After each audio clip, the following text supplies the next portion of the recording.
진짜 쟤 왜 저래? 주변 곳곳에 숨어있는 빌런들로부터 상처받는 분들. 이 남자 전화 꺼져 있어. 또 잠수야. 건강하지 못한 연애, 스트레스 받는 분들, 꼬여버린 여러분들의 마음을 사르르르 어루만져 드립니다. 총기 있는 정신생활. 매주 월요일 우리 짝짝이 분들의 마음을 사르르르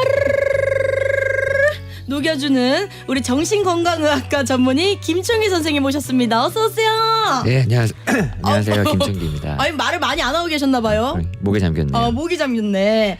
우리 짝짝이 분들에게 카메라 보고 그 보라로 보시는 분들을 위해서 한번 꽃미남 미소 한번 네. 알려주시면서. 안녕하세요. 오, 네, 아니 아까 우리 선생님도 들으셨는지 모르겠지만 요즘 유행하는 MBTI 테스트 뭔지 아시죠? 네네네. 나 오늘 슬퍼서 빵을 샀어 라고 했을 때 가족이나 연인들의 반응. 근데 아까 이런 얘기하면서 총기쌤이 굉장히 재밌는 이야기를 해주셨어요. 영상을 보면서 뭐였죠? 뭐 어떤 애기가 엄마가 애기한테 우울해서 엄마가 빵 샀어 하니까 저도 인스타에서 본 거긴 한데 네, 애기가 인별그램에서. 애기가 유치원 선생님도 우울해서 빵 샀다 그랬는데 엄마도 똑같네. 그러니까 여기저기 다 테스트를 하느라 지금 요새 아이들은 이럴 거예요. 어른들은 왜 자꾸 우울한데 빵을 사 먹지? 이렇게 생각할 거고 심지어 우울하면 빵을 먹는 거구나라고 생각할 수도 있어요. 그럴 수도 있겠네요. 네, 왜냐면 너무 많은 분들이 지금 우울해서 선생님이 빵 샀어, 우울해서 엄마가 빵 샀어, 누나가 우울해서 빵 샀어, 이모가 우울해서 빵 샀어. 지금 다 그럴 거예요. 맞죠? 병원에 빵을 좀 들여놔야겠어요. 아니 아까 어떤 분이 진짜 그런 얘기 하더라고요. 빵집의 마케팅? 큰 그림 아닌가? 어떤 짝짝이 분께서 이렇게 글을 남겼는데 너무 웃기더라고요.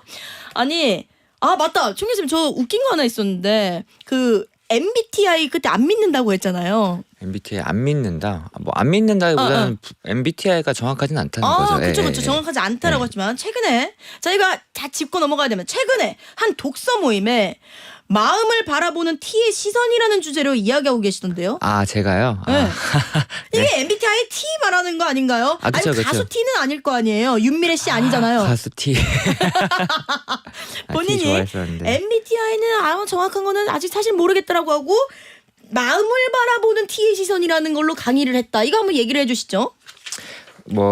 T. 사실 저는 이제 T냐 F냐로 치면은 좀 T에 가깝긴 한 편이라서. 아까 맞아요. 제가 질문했어요. 아내분에게 만약에 아내가 우울해서 빵 샀으라고 하면 뭐라 대답했을 것 같아요? 환자였다면 왜 우울했냐라고 하겠지만 아내한테는 무슨 빵 샀어라고 물어볼 수 있을 거라 그랬잖아요. 근데 진짜 너무 웃긴 거예요. 재밌어요.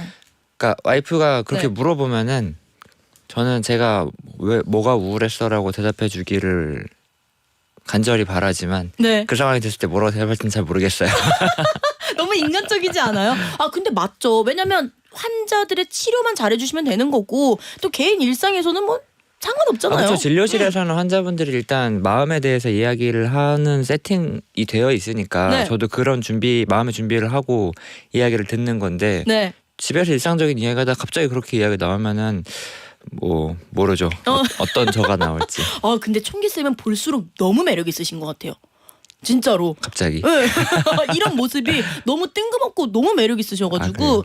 아니 그리고 또 MBTI 알까 했던 거 문자가 진짜 많이 왔는데 그 전에 샌디 엄마가 아까 그 해바라기 같은 딸 화이팅이라고 답이 왔었거든요. 네네. 근데 그 해바라기의 그 뜻을 알았습니다. 뭐였냐면 해바라기는 해를 쫓아다닌대. 딸은 어딜 가나 적응할 수 있어라고. 그러니까 열심히 일해서 돈 벌어라. 우울하고 말고 지금 열심히 너 가는 곳만 바라보고 열심히 해라. 어머니한테 우울해서 빵 샀다고 하셨나 보네요. 네, 그렇게 얘기했더니 엄마가 이제 해바라기 같은 딸이라고 왔거든요. 자, 우리 심재영님께서 아들은 무슨 빵? 이라며 맛을 궁금해하고 딸은 빵 어딨어? 라고 빵을 당장 주라고 하고 와이프는 내 거는 내가 좋아하는 빵은 사왔어? 물어보는데 이 세 명은 뭘까요? 어떻게 생각하세요? 이게 아들, 딸, 아내 반응이 다 다르네요. 근데 이게 결국은 다 이제 우울하다고 물어본 사람 없는 거잖아요. 그러니까 이게 사실 그러면 이분이 평소에 자기 감정에 대해서 이야기를 잘 안 했을 가능성이 크죠. 평소에 내가 뭐 우울하다 기쁘다 이런 얘기 안 하던 사람이 갑자기 우울해서 빵 샀다 그러면은 이 사람이 자기 우울함을 가족들한테 이야기할 거라고 기대를 안 하니까 그럼 당연히 빵 얘기를 하나 보다 싶을 수도 있겠죠. 그 생각은 안 해봤는데 맞는 것 같아요. 그렇겠죠. 진짜 역시 너무 다르네요. 네. 와, 맞아요. 이런 거 사실 이런 테스트로 부부싸움 많이 했을 건데 상대방이 우울해서 빵 샀어. 왜 우울했어? 답을 기다리는 것보다 평소에 본인의 감정 표현을 조금 했었어야죠. 그렇죠. 그러해 놓고선 바래야죠. 한 번도 안 하다 갑자기 그렇게 얘기하면 무슨 빵 얘기하는 건가 이렇게 가지 않을까요? 그리고 또 이게 평소에는 쉽게 쓰는 질문은 사실 아니잖아요. 그렇죠. 좀 뜬금없는 맥락이기도 하고. 그래서 이제 뭐 무슨 빵 샀어라고 나오는 데서 왜 그렇게 공감을 못 해줘? 그럼 이제 역공을 할 수 있는 거죠. 네가 맞아. 평소에 감정 표현을 잘했어야지. 맞아요. 그렇게 싸움으로 또 이어지니까 윤석수영 맘희 이름이 윤석수영 맘희경님께서 저희 아들은 무슨 일로 속상해? 하고 물어보던데 남편은 뭔 빵? 속상한 것과 빵이 무슨 관계가 있어?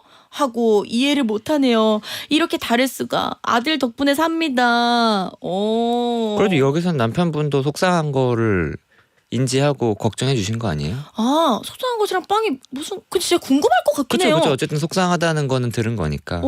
맞네요. 네. 속상한 거를 또 언급을 해줬다는 건 그 이야기도 들었다는 거니까요. 그렇죠. 와, 이렇게 좀 긍정적인 방향으로 바라보면은 세상이 참 아름다울 텐데요. 맞죠? 네, 그렇죠. 자, 9119님께서 저의 남편은 잘했네. 속상해서 명품 산 것도 아니고 라고 20살 질풍노도 아들은 그래서 어쩌라고 라고 하더라고요. 식구대로 다 대답이 달라서 한참 웃었네요 라고 했는데 사실 남편의 이야기에 집중해야 돼야 되는 게 잘했네. 명품 산 거 아니어서 너무 다행이다. 명품 샀으면 큰일 날 뻔했지. 그러니까 남편은 빵 사서 다행이다. 그 루이똥 살 줄 알았는데 빵 사서 다행이다. 약간 이런 거잖아요. 그렇죠. 저 정도면은 이거는 뭐 공감해 준 거겠죠? 뭐 속상해서 풀렸다니 다행이다 뭐 이런 거니까. 예. 그래도 뭐 얼추 네, 공감은 얼추 이 정도면 뭐 60점 정도는 60점. 네, 축하드립니다. 60점입니다. 네.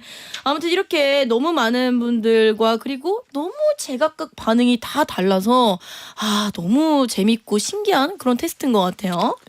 자, 그럼 본격적인 코너로 넘어가 보도록 하겠습니다. 이것과는 별도로 총기로운 정신생활의 참여 방법도 알려드려야겠죠. 살다 보면 내가 왜 이렇게 예민할까? 왜 이런 일에 스트레스를 받지? 혹은 저 사람 왜 이러지? 싶을 때가 있잖아요. 그런 각종 고민들을 저희에게 보내주시면 됩니다. 문자번호 샵1035 단문 50원 장문 100원의 유료 문자 고릴라는 무료입니다. 그리고 익명 원하시면 익명이라고 써주세요. 오늘 총기쌤이랑 이야기하니까요. 더 다른 해석이라서 너무 재밌네요. 감사합니다. 그럼 본격적인 코너 가보도록 하겠습니다. 익명 요청하신 비대면님의 사연입니다.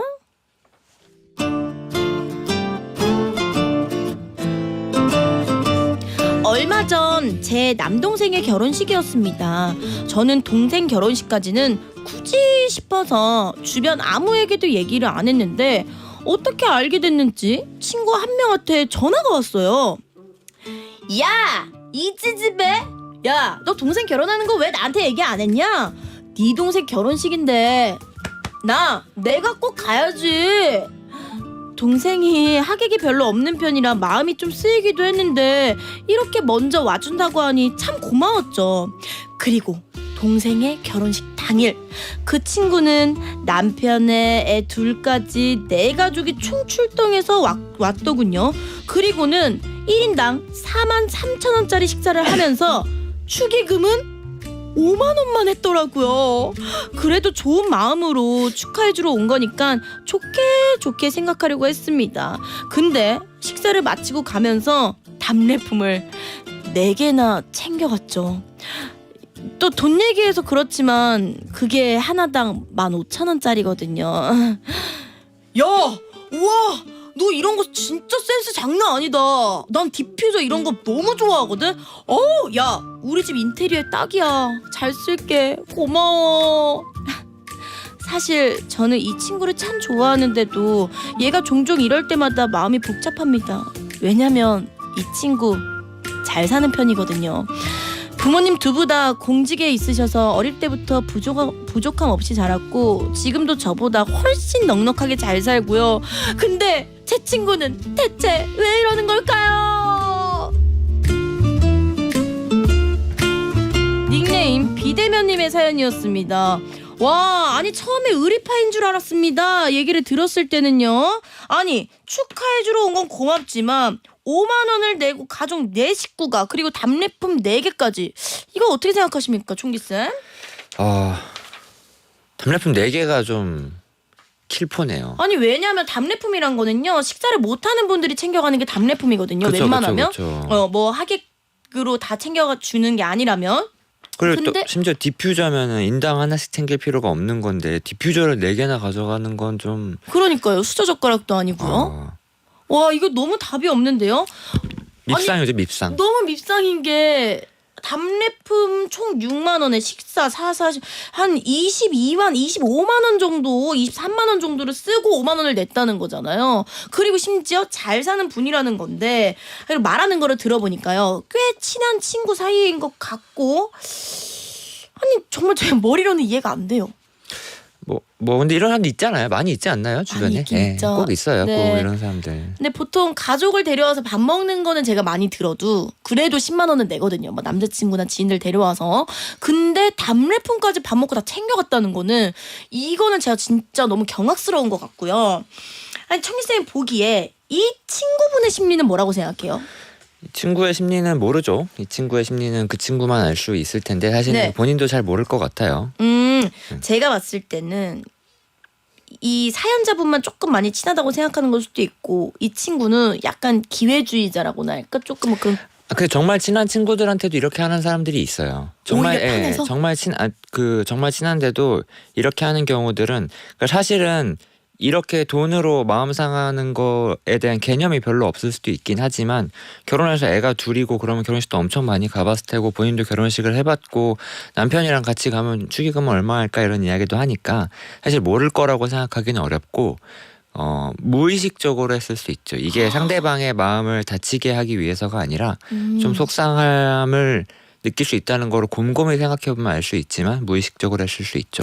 아니면 반대로 이렇게 생각할 수도 있겠다. 이 친구분은 요새 결혼식 할 때 머리수 채우고 아까 하객이 많아야 되고 그래 보여야 좀 잘하는 결혼식 같은 그런 사회적인 분위기도 있긴 있잖아요. 그쵸, 인원이 그쵸. 뭐 예, 많아야지만. 그래서 어차피 내가 거기 인원수 채워주는 건데 내가 도와주는 건데 라고 생각할 수도 있지 않을까요?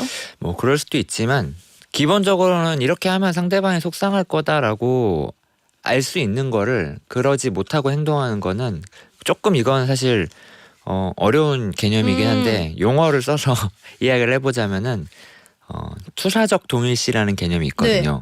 이게 뭐냐면은 자기가 가지고 있는 내면의 갈등을 스스로 인지를 하지 못하면은 그게 내가 예를 들어서 뭐 제가 샘디한테 좀 서운한 일이 있었어요. 혹은 샘디를 보면서 좀 열등감 같은 게 느껴져서 그 뭔가 부정적인 감정이 생겼어요. 근데 저 스스로 제가 그런 부정적인 감정이 있다는 걸 전혀 알아차리지 못하고 혹은 부정하고 있으면은 저는 샘디를 너무 좋아하고 샘디랑 있을 때 좋다고 생각하지만 샘디 마음은? 제 마음속에서 무언가 부정적인 압력이 조금씩 생기는 거죠. 네. 그럼 그 압력을 해소하려고 나도 모르게 샘디를 좀 짜증나게 하는 거예요. 막 조금씩 지각한다거나 말하는데 자꾸 딴청 피우다가 무슨 얘기인지 못 알아듣거나 동물서답하거나 네. 그러면은 듣다 쌓여서 샘디가 저한테 화를 확 내겠죠. 네. 그러면은 그걸 보고 그때서 무의식적으로 갖고 있던 압력이 조금 해소되면서 샘디가 나를 싫어하는구나로 가는 거거든요.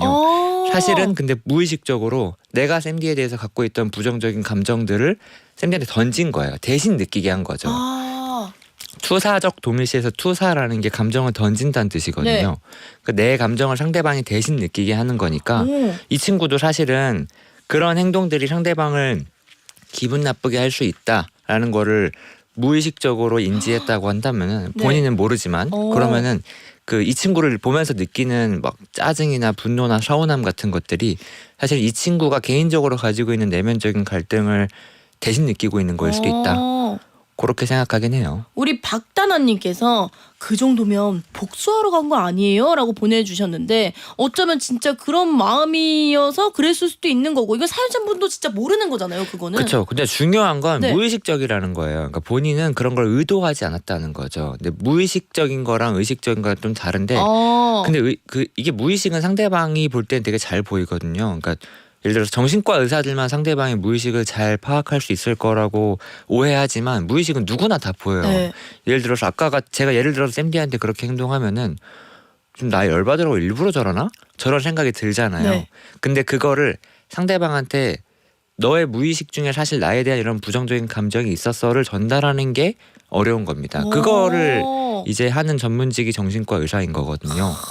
그래서 사실은 이분한테 만약에 네. 그런 생각이 든다 하더라도 그 친구한테 너 나한테 무슨 뭐 억하심정이 있니? 쌓인 네. 게 있니?라고 물어보는 거는 뭔가 긍정적인 대답을 이끌어내기 어려울 것 같긴 해요. 그래서 맞아요. 그게 현명한 방법은 아닐 것 같고. 제가 봤을 때도 그냥 모른 척 넘어가는 게 나을 것 같아요. 왜냐면 또 와준 거를 좀 고맙게 생각하면은 마음이 좀 편하지 않을까. 그래서 저는 이 사연자분 비대면님한테 이야기를 좀 드리고 싶다면은 네. 이분한테 그 상대방이 왜 그랬을까를 자꾸 생각하기보다는 내가 서운함을 느꼈다라는 네. 본인 감정에 좀 더 집중했으면 좋겠어요. 왜냐면은 상대방에 대해 자꾸 생각하기 시작하면은 분명히 내가 느낀 서운함에 대해서 이거 내가 서운해해도 되는 건가? 네. 서운해하면 안 되는 거 아닌가? 이렇게 자꾸 옳고 그름의 논리로 가거든요. 그리고 제가 도대체 왜 저런 걸까? 일부러 저런 걸까? 처럼 생각해봤자 알 수 없는 답을 향해 가게 되기 때문에 네. 그보다는 내가 이 친구랑 있을 때 분명히 서운함을 느꼈다. 네. 그리고 부정적인 감정이 이 친구랑 있을 때 반복적으로 든다. 네. 그리고 그러면 이 친구와의 관계를 유지하는 것, 이런 감정들을 내가 스스로 관리하는 것 사이 경중을 좀 따져보는 게 그래서 선택하는 게 더 중요할 것 같아요. 네, 맞습니다. 자, 우리 짝짝이 분들도 이런저런 마음의 고민들 저희에게 보내주시면 됩니다. 문자번호 샵1035, 단문 50원, 장문 100원 유료 문자, 고릴라는 무료입니다. 익명 원하시면 익명 써주세요. 자, 그럼 4부에서 계속 이야기 따뜻한 오후의 햇살 같은 널 매일 너와 함께 떠나고 싶어 파란 하늘만큼 두근거리는 하루 한낮의 수다걸 박세미의 수다가 체질. 네, 박수채 4부 시작했습니다. 4부에는요, 사랑 고민 소개를 해볼 건데요. 사랑 때문에 골치 아프다, 고민된다 하는 분들 굉장히 많으시잖아요. 연인, 부부, 혹은 자식과 부모 사이의 사랑 고민도 너무너무 좋습니다. 자, 우리 문자가 왔는데 차이영님께서 속을 들여다보듯이 찬찬히 대답해주시는 종기쌤 감동입니다. 종기 아니고 총기입니다. 총기. 잘 써야 돼요. 오타시겠죠. 그렇죠. 네. 오타신데 이게 잘 써야 돼요. 이게 종기쌤이라고 하면 약간 좀 왠지 그 고름 같이 들리고 총기쌤입니다. 아무튼 우리 차희 형님 오타지만 그 마음 너무 감사합니다. 자, 그럼 사랑 사연 읽어보도록 할게요. 익명 요청하신 김모 씨의 사연으로 시작해 보겠습니다.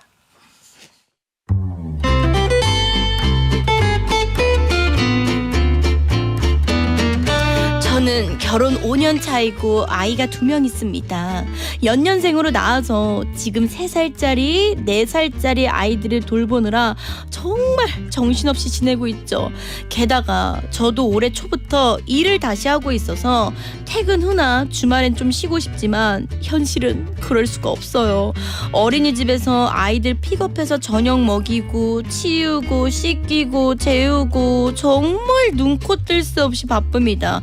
제 남편도 말로는 육아를 하면서 내가 너를 돕는 게 아니라 같이 하는 거니까 나도 너랑 똑같이 노력할게 라고 했지만 아쉬운 게 많죠. 그래도 큰 불만은 없었는데 얼마 전부터 남편이 화장실에만 들어가면 나올 생각을 안 하는 겁니다. 변비가 있는 것도 아닌데 기본 30-40분은 있다가 나와요. 한창 손이 많이 가는 애들을 보는 지금으로선 그 시간이 정말로 깁니다. 그래서 뭐하다 나오냐고 물었더니 얼버무리며 이러더라고요. 그냥 오늘따라 잘 안 나와서 나 변비 생겼나. 솔직히 저도 화장실에 들어가서 휴대폰 하는 그 시간이 얼마나 꿀 같은지 알지만 그래도 이건 아니다 싶거든요. 그래서 전 언젠가부터 그가 화장실에 간다고만 하면 일단 화부터 납니다. 또 화장실 가? 그럼 휴대폰 놔두고 들어가. 이렇게 제가 짜증을 내면 그는 자기가 애냐면서 왜 휴대폰도 못하게 하냐고 또 짜증을 내고, 그러다 둘이 또 마음 상하고, 그러니까 요즘 너무 힘드네요. 나도 정말 쉬고 싶은데 그렇게 화장실로 도망치듯 들어가 놀다 나오는 그가 참 얄밉네요. 그도 저와 똑같은 어른이고 부모면서 왜 애처럼 그러는 걸까요? 이 문제를 어떻게 현명하게 해결해야 될지 모르겠어요. 네. 오죽하면 홈캉스, 호캉스가 아니라 화캉스라는 말도 있다고 하더라고요.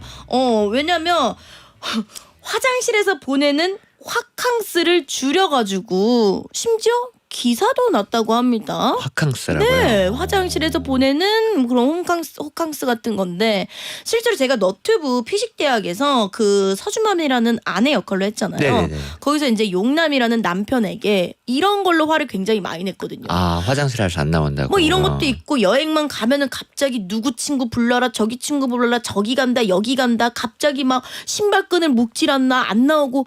보통 남편들이 이러는 경우가 많아서 잔소리를 많이 하잖아요. 혹시 간단하게 우리 총기쌤도 아내에게 이렇게 약간 저도 뭐 화장실 갈 때 핸드폰 놓고 가라 소리를 많이 듣긴 했는데 우리 이 사연 약간 남자분의 입장에서 공감을 할 수 있겠나요?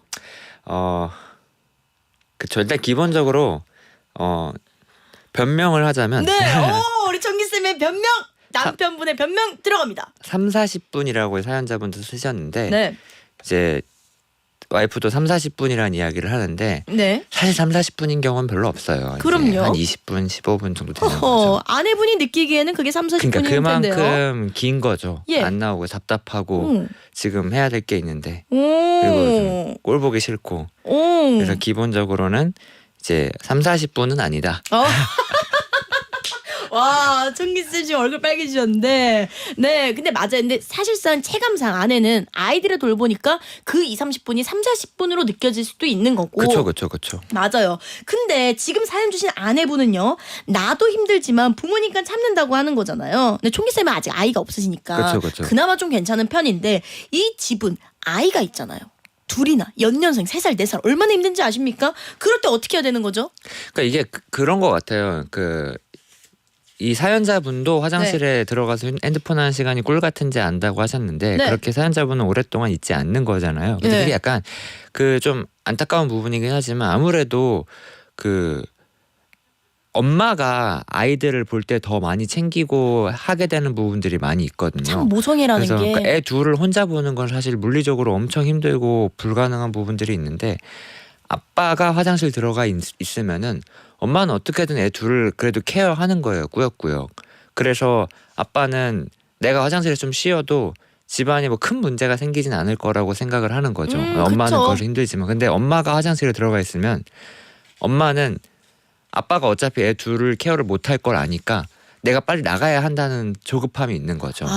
그래서 엄마도 핸드폰에서 화장실에서 핸드폰 하는 시간이 좋지만 내가 안 나가면 집안이 무슨 꼴이 날지 아니까 빨리 나갈 수밖에 없게 되고, 그럼 더 이제 억울함이 쌓이는 거죠. 근데 사실 맞네요. 우리 아내분도 화장실에서 30분 똑같이 복수할 겸 있으면 되긴 하는데. 근데 못하죠, 본인이. 맞아요. 아이들이 지금 아빠 손에서 그렇게 하는 게 불안한 거잖아요. 그쵸. 맞네요. 사실 엄마라면은 잠시라도 쉬고 싶지만 몸이 쉬고 싶은 거지 정신적으로는 그게 되지 않는다. 그쵸. 엄마들은. 저는 조윤주님께서요. 저희 남편, 저희도 아니야, 저희라고 왔거든요. 정확히 약간 이가는 느낌인데, 저희 남편 쓰레기 버리러 가는 걸 그렇게 좋아합니다. 한번 가면 40분 뒤에 와서 전 이럴 거면 런닝머신을 뛰고 오라고 합니다. 남편들이 다 이 30-40분의 시간이 좀 쉬고 싶으신가 봐요. 저의 친구도 남편이 퇴근했는데 네. 퇴근하면 이제 아파트 주차장에 차가 들어오면 이제 월패드에 알람이 뜨잖아요. 네.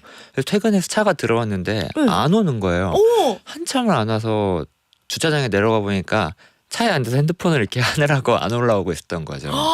와 진짜 근데 뭘 안 먹고 있는 게 다행이네요. 이런 경우가 있어요. 차 안에서 뭐 햄버거나 먹고, 맛있는 거 먹고 그게 낙인 남편들이 있대요. 실제로 지하 주차장에서 집은 들어가기 싫고 맛있는 거 먹고 싶고 하니까 혼자 그렇게 걸린 사연도 있습니다. 제 옛날에 제가 이제 봤던 글 중에 진짜 그런 꼴 아니면은 뭐 다행이네요.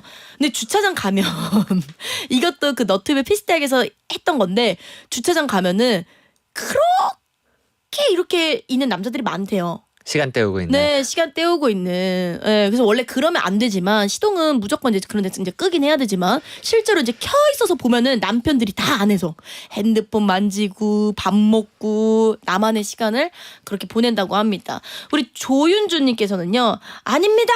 남편 녀석 화장실 가는 거 스톱워치 해보니 3, 40분입니다. 맞대잖아요, 3, 40분. 아, 그분은 그런가 보죠. 청기쌤 잘 빠져나가요. 맞아요. 그리고 우리 오동준님께서 화장실 들어갈 때 둘째 데리고 들어가라 하세요. 아, 애기랑 같이. 그러면은 알았다. 내가 밖에 첫째를 볼 테니까 화장실에서 넌 둘째를 보고 있어라. 둘째는 무슨 죄예요? 그런데 화장실. 그러니까 화장실 안에서 아빠의 어떤 꼴을 보라고 그거를 진짜로 급한 일이 있을 수 있는데. 근데 사실 이거는 해결책이 좀 명확하긴 해요. 왜냐면은 화장실이잖아요. 네. 주차장 문제는 잘 모르겠지만 네. 화장실은 일단 굉장히 그렇게 오랫동안 앉아 있는 게 항문 건강에 좋지 않습니다. 맞아요. 네. 나중에 치질 생겨요. 치질을 진짜로 유발할 수 있어서 네. 그거는 그 남편한테 그 화장실에 그렇게 들어가 있어서 내가 혼자 애 보느라 너무 힘들다라고 네. 이야기를 할 게 아니라 그렇게 하다가 치질 걸린다. 그렇게. 무조건 이제 우리 집은 서로의 항문 건강을 위해서 화장실에서 대변 보는 시간은 10분으로 제한한다. 그래서 갈 때마다 타이머를 딱 켜는 거죠. 와. 실제로 네. 그 항문외과 선생님들이 권유를 할 때도 5분에서 10분, 5분 정도를 쓰라고 하거든요. 그러니까 그 시간이 넘어가면은 네. 아직 다 변을 못 본 것 같은 느낌이 있어도 그냥 나오는 게 맞다고 해요. 맞아요. 안 그러면 치질이 생길 확률이 높아서. 맞아요. 확실히 아까 오타가 아니네요. 총기쌤은 종기쌤이네요. 어울려요. 아니 그리고 그런 게 있어요. 근데 또 모릅니다. 누워 있을 수도 있어요. 화장실에 이제 너무 편해가지고 앉아 있지 않고 누워서 이렇게 핸드폰 보고 있는 고수의 남편이 있을 거예요, 분명히. 그럼 발로 차버려야죠. 누워 있으면. 이거는 총기쌤이 또 이해를 못한다고 합니다. 총기쌤도 화장실에 또 오래 있다고 하니까 항문 조심하세요. 알겠습니다. 네, 그러면은 저희는요 성시경의 너에게 들으면서 다음 문자 소개해드리도록 할게요. 네, 성시경의 너에게 듣고 왔습니다. 우리 1번 문자 사연 한번 확인해 보도록 할게요. 1698님께서 제가 실제로 항문에 안 좋다 말하니 남편이 이해하더라고요. 사람에게 충고할 때는 제 입장보다 타인의 입장에서 해주면 좋을 듯요. 실제로 효과 보신 분이네요. 아까 총기쌤이 말한. 그러네요. 다행이네요. 근데 진짜 맞네요. 제 입장보다 타인의 입장에서 이야기를 하는 방법이 또 이것도 좋은 방법인 것 같아요. 그렇죠. 그리고 그게 치질 생기니까 그렇게 있는 게 좋지 않다라고 이야기하면 사실 뭐 반박할 근거가 없잖아요. 맞아요, 난 치질 맞아요. 걸려도 돼라고 이야기할 수는 없으니까. 그니까요.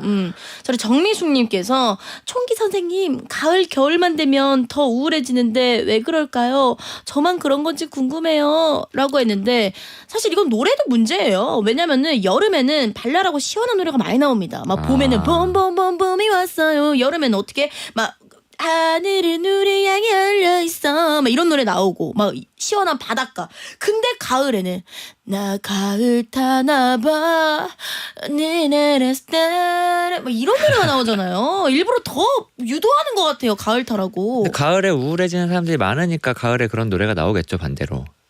오. 근데 가을 겨울에 우울해지는 거는 대단히 흔한 일이에요. 그리고 실제로 계절성 우울증이라고 해서 가을만 되면은 우울해지는 환자분들이 많이 있습니다. 계절성 우울증 같은 경우에는 사용하는 약도 조금은 다른 경우가 있고 그 가을이 되면은 해가 짧아지잖아요. 네. 그럼 일조량이 줄어들고 체온이 올라가면서 활동량도 줄어들게 되니까 우울감을 좀 더 많이 느끼게 되고 그리고 이 우리 하루의 일주기를 만드는 우리 몸에 있는 생체 시계가 있잖아요. 네. 그 생체 시계를 만드는 물질 중에 하나는 멜라토닌이라는 게 있는데 그 멜라토닌 분비 리듬이 결국은 빛을 얼마나 보느냐에 따라서 결정되거든요. 그 빛을 보는 시간이 줄어드니까 멜라토닌에 의해서 우울감이 더 악화될 수도 있어요. 그래서 가을에 우울감을 느끼는 거는 뭐 개인의 문제라기보다는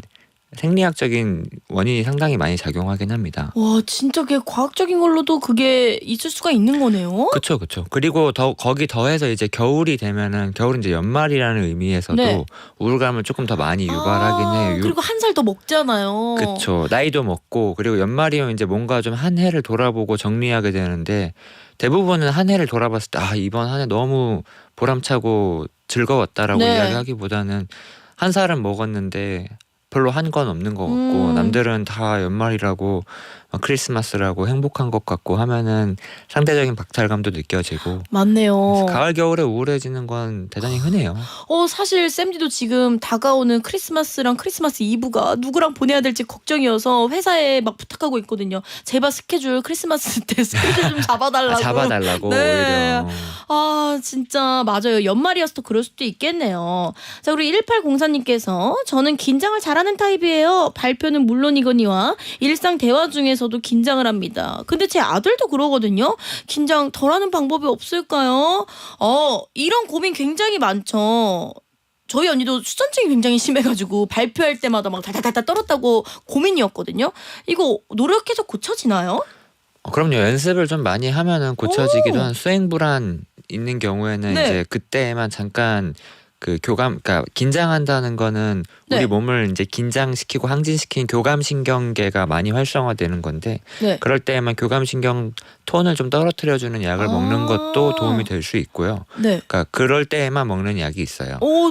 우와, 근데 확실히 정신과를 가면 좋은 게 계절성도 그렇고 이것도 그렇고 거기에 맞는 약이 다 있네요. 그렇죠. 근데 이런 수행 발표 불안일 때 먹는 약은 이제 항불안제를 먹을 수도 있긴 하지만 아까 네. 제가 이야기드린 교감신경 톤을 떨어뜨리는 약은 그 향정신성 의약품이나 그 항불안제, 항우울제가 아니라 사실은 고혈압약이거든요. 고혈압이 이제 교감신경 톤 때문에 혈압이 높아지는 걸 가라앉히는 약이니까 네. 그 용량을 좀 낮춘 고혈압약을 먹으면은 심장박동수가 올라가는 것도 좀 줄어들고 그래서 긴장하는 것도 좀 떨어지고 네. 그러니까 그런 것들은 안전하게 뭐 의존성 걱정 없이 먹을 수도 있죠. 네, 오늘도 이렇게 총기쌤에게 또 건강한 이야기 또 들었습니다. 너무 감사하고 우리 짝짝이 분들과 마지막 인사 한번 해주세요. 네. 오늘도 너무 즐거운 이야기 재밌게 많이 했습니다. 네. 정신과 이야기가 아닌 걸 좀 한 것 같아서 죄송하네요. 아니에요. 너무 재밌었어요. 학문 이야기 같은 것들은 사실 네, 제 전문 그니까요. 분야가 아닌데. 맞아요. 우리 종기쌤 오늘 너무 감사하고요. 우리 종기쌤 보내드리면서 그럼 저희는 광고 듣고 올게요.